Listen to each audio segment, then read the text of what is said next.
భూమిని గురించి సైన్స్ చెప్పిన సిద్ధాంతాలలో వాస్తవికత లేదు. భూమి లోపల మహాసముద్రం ఉన్నది. కీర్తన 24:1. భూమిని, దాని సంపూర్ణత యెహోవాయే.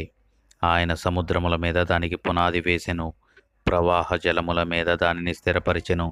అంటే భూమి క్రింద సముద్రం ఉన్నదన్నమాట. రెండవది, భూమి లోపల చాలా డొల్లగా ఉంది.